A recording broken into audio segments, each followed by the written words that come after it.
নমস্কার, আমি শিলাদিত্য স্যার। আমার চ্যানেলে স্টুডেন্টস তোমাদেরকে স্বাগত। অবশ্যই আমি আজকে যে ভিডিওটা করছি সেটা হচ্ছে ওয়েস্ট বেঙ্গল বোর্ডের যে আগামী 2026-এর মাধ্যমিক পরীক্ষা তাদের ভালো মার্কস পাওয়ার উদ্দেশ্যে ভিডিওটা কিন্তু বানাচ্ছি। আমি তো অনেক ভিডিওই তোমাদের কাছে আনছি এবং সাথে কিন্তু যে আমি অঙ্কগুলো শর্ট ভিডিও করছি এবং বেসিক্যালি তোমাদের যে ইউনিক টাইপের যে অঙ্কগুলো তোমাদের কাছে রিপ্রেজেন্ট করছি, এগুলোতে তোমরা নিশ্চয়ই উপকার পাচ্ছ। আজও সেরকম আমি কিছু কোশ্চেন্স এবং তার সাথে সলভ করছি এবং তার সাথে কনসেপ্ট তোমাদেরকে দিচ্ছি, যাতে তোমরা তোমাদের পরীক্ষায় যে যেখানে আছো সেখান থেকে আরো একটু যাতে বেটার মার্কস করতে পারো। ওকে, তাই আমি এখন আর কোনো সময় নষ্টর দিকে যাচ্ছি না, আমি ডাইরেক্টলি চলে আসছি তোমাদের কিছু ম্যাথসের সমস্যাগুলো নিয়ে। প্রথম কোশ্চেনটা দেখো, আমাদের যে দিয়েছে সেটা হচ্ছে a+b/4 equal to b+c/3 equal to c+a/5 হলে a:b:c তোমাকে বার করতে বলেছে। তুমি ধরে নেবে, ধরি a+b/4 equal to b+c/3 equal to c+a/5 equal to k, যেখানে k নট ইকুয়াল টু 0। তাই তুমি এখান থেকে কি পাচ্ছ? a+b/4 ইকুয়াল টু k পাবে। ঠিক একই রকম ভাবে b+c/3 ইকুয়াল টু k, এখান থেকে c+a/5 ইকুয়াল টু k। তো আমরা চটপট সলভ করবো অঙ্কগুলো, যাতে সময় নষ্ট করবো না। তো এখান থেকে তুমি কি পাচ্ছ? a+b ইকুয়াল টু 4k, এখান থেকে তুমি পাচ্ছ b+c ইকুয়াল টু 3k, আর এখান থেকে তুমি পাচ্ছ c+a ইকুয়াল টু 5k। ওকে, তুমি এই তিনটেকে যোগ করে দাও। তো তিনটে ইকুয়েশনের নাম দিলাম 1 2 3। তুমি ইকুয়েশনগুলোকে যোগ করো। যোগ করে তুমি কি পাচ্ছ? a+b+b+c+c+a। তুমি দেখো দুটো a পাচ্ছ, দুটো b পাচ্ছ, আর দুটো c পাচ্ছ। তাহলে তুমি এখান থেকে 2 কমন গিয়ে তো তুমি কি পাবে? a+b+c ইকুয়াল টু কত পাবে? 4k + 3k + 5k, that is 4k + 3k মানে হচ্ছে 7k, 7k + 5k মানে 12k। তাহলে এখান থেকে তুমি পেয়ে যাচ্ছ a+b+c, টুটা ওদিকে যাবে তো ভাগ হয়ে যাবে, তাহলে তুমি পাচ্ছ 6k। ওকে, এইবার তুমি একটা কাজ করো, a+b কত বলা আছে এখানে? 4k। তাই তুমি যদি a+b ইকুয়াল টু, এবার তুমি a+b+c থেকে তুমি যদি a+b এর ভ্যালুটা মাইনাস করো, তাহলে a+ কত হচ্ছে? 6k - 4k। তাহলে এখান থেকে তুমি পেয়ে যাচ্ছ কর ভ্যালু c পেয়ে যাবে, কারণ এখান থেকে a+b কেটে যাচ্ছে, তাহলে এখান থেকে c আমার হয়ে যাচ্ছে কত? 2k। ঠিক একই রকম ভাবে তুমি a+b+c থেকে তুমি যদি b+c মাইনাস করে দাও, তাহলে তুমি করছো এখানে a+6k - 3k, তাহলে হচ্ছে 6k - 3k। তাহলে এখান থেকে তুমি পাচ্ছ কার ভ্যালু? b+c বলে a এর ভ্যালু পেয়ে যাচ্ছ, তুমি পেয়ে যাচ্ছ 3k। ঠিক একই রকম ভাবে তুমি বার করো a+b+c থেকে c+a এটা ভ্যালুটা মাইনাস করে দাও। তাহলে এখান থেকে ঠিক একই রকম ভাবে a+b+c মাইনাস c+a, তাহলে এখান থেকে তুমি পাচ্ছ কি পাচ্ছ? 6k - 5k। ওকে, তাহলে এখান থেকে তুমি পাচ্ছ কার ভ্যালু? b এর ভ্যালু। তো এখান থেকে c+a মাইনাস ক্যান্সেল হয়ে গেলে a+c, এখানে -c - a minus a cancel হবে, +c - c ক্যান্সেল আউট হয়ে যাচ্ছে, তাহলে এখান থেকে পড়েছে b। তাহলে b ইকুয়াল টু হচ্ছে k। তাহলে তুমি এখান থেকে এবার বার করে দাও a:b:c, a:b:c। তাহলে a এর ভ্যালু 3k, b এর ভ্যালু হচ্ছে k, আর c এর ভ্যালু হচ্ছে 2k। তাহলে তোমার অ্যান্সার হচ্ছে 3:1:2।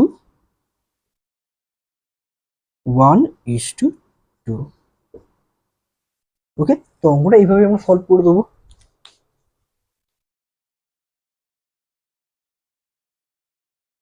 ওকে, দেখো আমি আর একটা অঙ্ক নিয়ে এসেছি, সেটা হচ্ছে cos θ/1 + sin θ = x হলে cos θ/1 - sin θ = কত? ওকে, চলো তোমরা একটা কাজ করো, cos θ/1 + sin θ = x। তাহলে এখান থেকে তুমি একটু এটাকে রেসিপ্রোকাল অর্থাৎ অনন্য করে দাও, হরটাকে লবে নিয়ে যাও আর লবটাকে হরে নিয়ে যাও। তাহলে এটা কি লিখতে পারি? 1/sin θ/cos θ। তাহলে এখানেও তাহলে আমার কি করছো, আমরা উল্টে দেবো, অর্থাৎ নিচে ওয়ানটা উপরে চলে যাবে আর উপরের লবের এক্সটা নিচে চলে আসবে। এইবার তুমি একটা কাজ করো, উপর নিচে দিয়ে ওয়ান প্লাস সাইন থিটা যে আছে উপরে আর নিচে তুমি ওয়ান মাইনাস সাইন থিটা দিয়ে গুণ করবে। তাহলে ওয়ান মাইনাস সাইন থিটা যদি গুণ করি, তাহলে উপরেও তাহলে ওয়ান মাইনাস সাইন থিটা দিয়ে গুণ করতে হবে। তাহলে এখানে আমার কি করতে হবে, তার মানে এখানে যা আছে তাই থাকবে। তাহলে উপর দেখো A plus B into A minus B ফর্মে হচ্ছে A square minus B square. তাহলে আমরা লিখবো কি ওয়ান স্কোয়ার মানে one minus sine square theta. Okay, আর নিচে হচ্ছে cos theta into one minus sine theta equal to one by X. আচ্ছা, one minus sine square theta equal to কি হয়, কস স্কোয়ার থিটা হয়। ঠিক আছে, সেটা কোত্থেকে আসছে সেটা আমি তোমায় দেখিয়ে দিচ্ছি, কোনো অসুবিধা নয়। আমি এখানে আছি তোমাদের ফুল কনসেপ্ট দেওয়ার জন্য, যাতে তোমরা বেটার মার্কস করতে পারো। ওকে, তাহলে এই কস স্কোয়ার থিটা কোত্থেকে আসছে, কেন এখানে তুমি লিখে দিতে পারো, যেহেতু sign square theta plus cos square theta equal two কত হয়, ওয়ান হয়। তাহলে এখান থেকে তুমি বুঝতেই পারছো, তাহলে এই সাইন স্কোয়ার থিটা ওদিকে নিয়ে গেলে কি হয়ে যাবে, ওয়ানের কস স্কোয়ার থিটা থাকলে ওদিকে সাইন স্কোয়ার ইকুয়াল ওদিকে ছিল ওয়ান মাইনাস সাইন স্কোয়ার, তাহলে one minus sine square equal to cos square theta. তাহলে সেখান থেকে আমরা এখানে one minus sine square cos করলে এখানে কস কস কেটে যাবে। তাহলে এখানে দাঁড়াবে কি, একটা কস উপরে পড়ে থাকলো, তাহলে উপরে কস থিটা রইলো আর নিচের একটা কস তো কেটে দিলাম উপরে কস স্কোয়ার থিটা থেকে। তাহলে নিচে হয়ে গেল কত, শুধুমাত্র ওয়ান মাইনাস সাইন থিটা।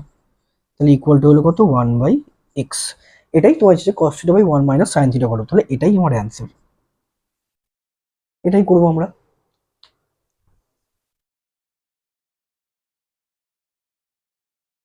ওকে, আমরা নেক্সট একটা চলে এসেছি কি আমাদের ভেদ চ্যাপ্টার থেকে, অর্থাৎ ভেরিয়েশন চ্যাপ্টার থেকে। বলছে X varies to Y plus Z, Y varies to Z plus X and Z varies to X plus Y হলে, এবং যেখানে কে এল এম এই তিনটে ভেদের যথাক্রমে অশূন্য ভেদ ধ্রুবক, অর্থাৎ এর ভেদ ধ্রুবক কে, এর ভেদ ধ্রুবক এল আর এর ভেদ ধ্রুবক এম হলে, তাহলে বলছে দেখাতে বলছে K by K plus one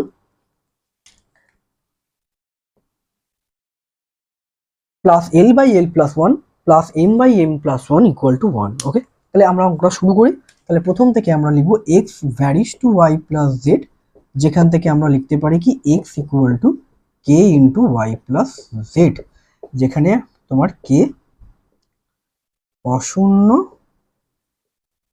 ভেদ ধ্রুবক। তাহলে এখান থেকে তুমি কে কত পাবে, তাহলে এখান থেকে কে হয়ে যাচ্ছে X by Y plus Z. ঠিক আছে, আর এখান থেকে আরেকটা বার করে নাও, এই যে কে প্লাস ওয়ান, কে প্লাস ওয়ানটা বার করে নাও। তাহলে কে প্লাস ওয়ান কত হবে, X by Y plus Z plus one, তাই তো। তাহলে এখান থেকে তুমি কত পাচ্ছ, K plus one equal to হয়ে যাবে কত, প্লাস ওয়ান করে উপরে ওয়াই প্লাস জেড হচ্ছে, তাহলে হয়ে যাচ্ছে কত, X plus Y plus Z. তাহলে এটাও তুমি লিখে দাও। ঠিক একই রকম ভাবে তুমি এটা থেকেও বার করো, Y varies to Z plus X. তাহলে এখান থেকে ওয়াই কত হয়ে যাবে, তার মানে হয়ে যাবে এর ভ্যারিয়েশন কনস্ট্যান্টটা হচ্ছে এল, অর্থাৎ L into Z plus X. এখান থেকে এল পেয়ে যাচ্ছি আমরা Y by Z plus X. তাহলে এখানেও এলটা হচ্ছে কি একটা নন জিরো ভেরিয়েশন কনস্ট্যান্ট, অর্থাৎ এখানে তুমি লিখে দিলে ভেরিয়েশন কনস্ট্যান্ট, এটা আমি লিখে দিলাম।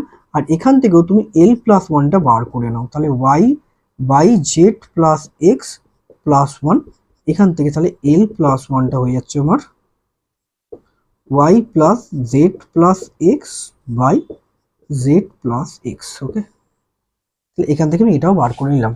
আরেকটা পার্ট বার করে নাও, সেটা হচ্ছে তোমার থার্ড পার্টটার জন্য। থার্ড পার্টটা বলছে X varies to X plus Y. তাহলে এখান থেকে তুমি জেড হয়ে যাবে কত, M into X plus Y, যেখানে এমটা হচ্ছে ভেরিয়েশন কনস্ট্যান্ট। এখান থেকে তুমি এম পেয়ে যাচ্ছ Z by X plus Y. তাহলে এটাও তোমার লাগবে, এটাকেও তুমি রেখে দাও। আর এখান থেকে তুমি আরেকটা জিনিস বার করে নাও,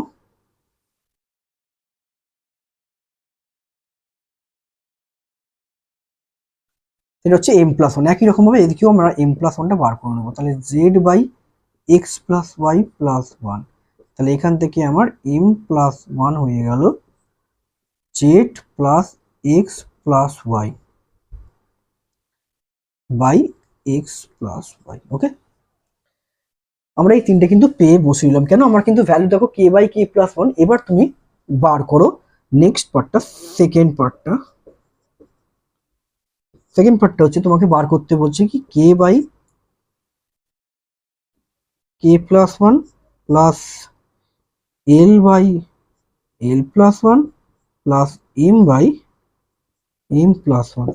তাহলে তুমি যদি কে ভ্যালু পুট করো তাহলে এক্স বাই ওয়াই, তাহলে কত হচ্ছে X by Y plus Z by K plus one. By K plus one মানে কে নিচে কে প্লাস ওয়ানের ভ্যালুটা বসবে, এবং যেহেতু কে প্লাস ওয়ানের ভ্যালুটা এটা আছে বাই কে প্লাস ওয়ান, এটা উল্টে যাবে, উল্টে গিয়ে উপরে হয়ে যাবে কত ওয়াই প্লাস জেড বাই নিচে হয়ে যাচ্ছে X plus Y plus Z. ঠিক একই রকম ভাবে তুমি যদি এটা করো, এল এর ভ্যালু হচ্ছে Y by Z plus X into, এবার নিচে আছে কে এল প্লাস ওয়ান, নিচে এল প্লাস ওয়ানের ভ্যালুটা বসালে তাহলে এটা উল্টে যাবে, উল্টে উপরে চলে গেলে জেড প্লাস এক্সটা উপরে চলে গেল, নিচে হয়ে গেল Y plus Z plus X, that is X plus Y plus Z. ঠিক সিমিলারলি তুমি যদি এই এম প্লাস ওয়ানের জন্য করো, এম প্লাস ওয়ানের ভ্যালু হচ্ছে আমার Z by X plus Y by M plus one. By M plus ওয়ানের ভ্যালুটা উল্টে গেলে এটা উপরে চলে যাবে এক্স প্লাস ওয়াই, আর নিচে চলে এলো X plus Y plus Z. তাহলে এখান থেকে তুমি এটা কেটে গেল, এখান থেকে জেড প্লাস এক্স এখানে কেটে গেল। তাহলে কি পেলে তুমি X by X plus Y plus Z, এখানে X by X plus Y plus Z, এখানে পাচ্ছ Y by X plus Y plus Z, আর এখানে পাচ্ছ Z by X plus Y plus Z. তাহলে এখান থেকে তুমি পেয়ে গেলে, যোগ করলে নিচে লসাগু হবে X plus Y plus Z, আর উপরে তুমি ঠিক যোগ করলে উপরেও X plus Y plus Z পেয়ে যাচ্ছ। তাহলে এটা কেটে গেল, equal to 1, that is proved. তো এই অঙ্কটা আমরা এইভাবে প্রুভ করব।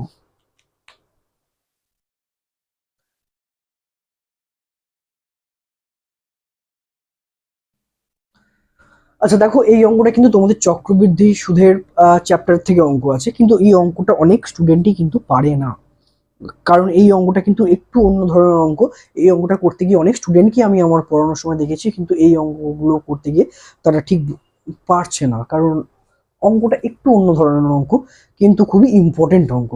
তো দেখো এখানে বলেছে একটা বার্ষিক নির্দিষ্ট শতকরা চক্রবৃদ্ধি হার সুদে কিছু টাকা n বছরে দ্বিগুণ হলে কত বছরে 4 গুণ হবে। এই কথাটা চক্রবৃদ্ধি হার সুদে যদি না দিয়ে যদি সরল সুদে দিত, এটা আমরা সবাই পারতাম, কিন্তু এখানে চক্রবৃদ্ধি হার সুদে দিয়েছে, এই জায়গাটাই কিন্তু আসল অঙ্কটা। তো তুমি ধরে নেবে, ধরি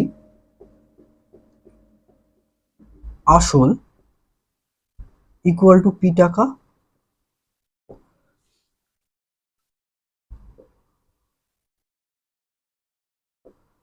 বার্ষিক